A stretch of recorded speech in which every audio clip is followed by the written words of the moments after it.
Loka features a one-of-a-kind territory system called Conquest. In it, towns are able to place structures called territory generators around their town in order to claim territory. Placing these structures grants the town a limited block protection, where foreign players can break blocks but won't receive their drops. After a few hours of being placed, territory generators will activate and protect an area around them. This is when you can attack them. By placing an attacking structure known as an inhibitor, enemies can attempt to destroy territories and gain strength in doing so. Once a period of time has passed, the inhibitor will come online and the real fight begins. Attacking players must destroy the iron columns surrounding a T-gen to get charged, and then stand next to the redstone lamps in order to overload them. Once 3 of the 5 lamps are overloaded, players then enter the core room where they must attempt to destroy the core.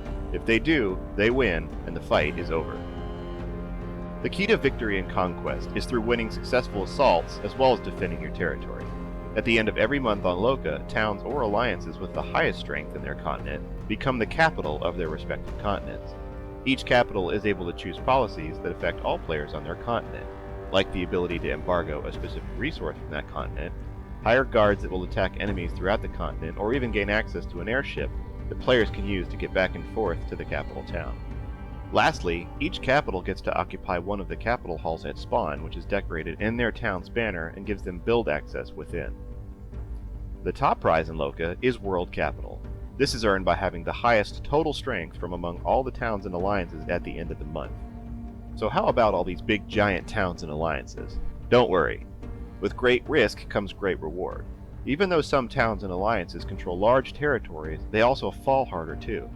The strength won and lost in a fight is dependent on the size of the defender's territory, as well as the difference in strength between the two sides.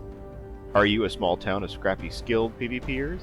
If you take out a T-gen in a large territory, you'll win way more strength points and they'll lose more. Don't be afraid to tackle the big guys, but also don't be surprised if they can bring quite a few players to the fight either. Conquest battles have been some of the most intense, political, and sought-after fights on all of Loka. Do you have what it takes to become the next capital of Loka? Join us on Loka and prove your worth.